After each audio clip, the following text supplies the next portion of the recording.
The trade war, which has already begun between the United States and China, has the potential to impact social media in a big, big way. There's a lot of people that have their businesses on the internet, and I want to bring you this piece of information. And I don't think this is an accident, this path that we're on the path to the staged, managed World War III scenario. There's a lot of information that we share via Google, via YouTube, and we have this report before us now regarding this trade war situation affecting the operations of Google and Facebook. Now, keep in mind that China didn't rise by accident in such a rapid speed. And so when we look at the repercussions of this, we have YouTube, we have all these different companies, we have all these industries, we have all these different businesses that could be directly impacted by this. If there was an economic collapse, for example, or a major stock market collapse, a lot of people could potentially lose their revenue.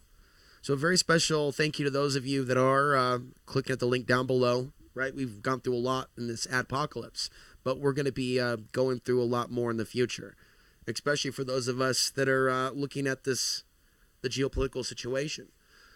Please join via Patreon if you can. In this report from CNN, it reads that President Donald Trump's trade wars have reached Silicon Valley. The Trump administration is considering tariffs on networking equipment from China. That could spell trouble for companies that buy Chinese components for their global cloud computing operations, such as Google, Facebook, and Amazon. And chip makers such as Intel could face tariffs on computer chips. U.S. companies, now check this out, this loop, how they have this set up. U.S. companies often send mostly finished chips to China for assembly, testing, and packaging. Those companies could pay a penalty when those chips are shipped back into the country.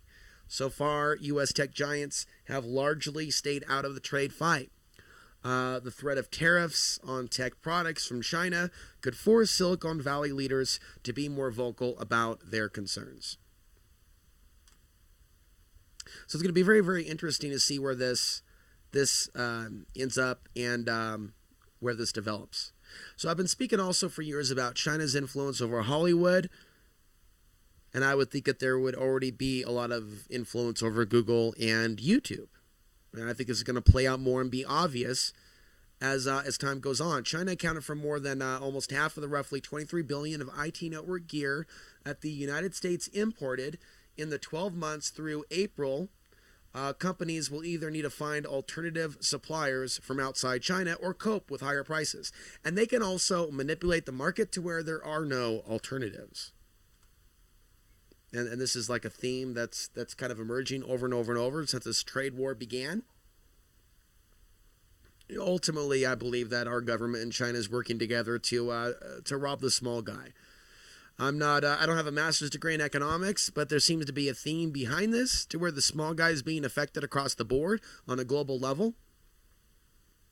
Amazon, Facebook, and Google can probably absorb small temporary increases in cost. The biggest concern is that tariffs will disrupt their supply chains. By the way, the U.S. has had good for a few years. Prices, the consumer, American consumer, solar panels, things of that nature.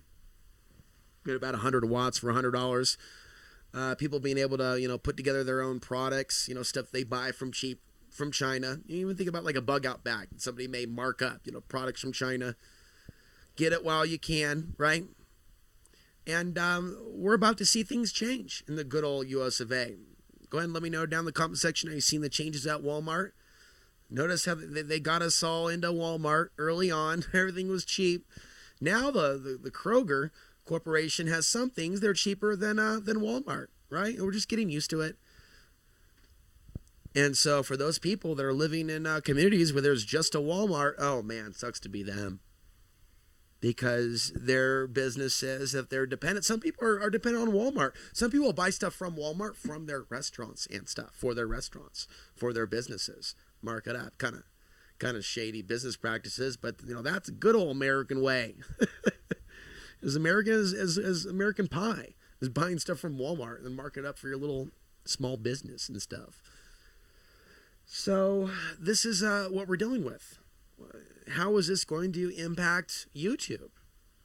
How is freedom of speech going to be impacted on YouTube with regards to reporting on geopolitical events? There's another report that I'm going to bring you. By the way, we have thunder and lightning outside. It's starting to get exciting. We had some major fires here in Colorado, and they are mostly contained. The spring fire as well as the 416 fire. Okay, so China has set up a think tank alliance to better understand the United States as the trade war continues. And so the moves on the chessboard, the geopolitical chessboards, and of course trade wars come before major hot wars. This is nothing new. We also see rises in fascism. When people lose everything, you start looking for people to blame.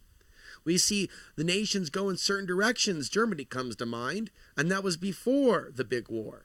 The direction that they went in. We look at the United States. People want to say that's not happening, right?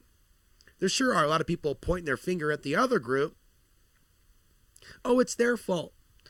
But really, you have a mostly apathetic America on both the left and the right, right? There's a lot of fighting going on.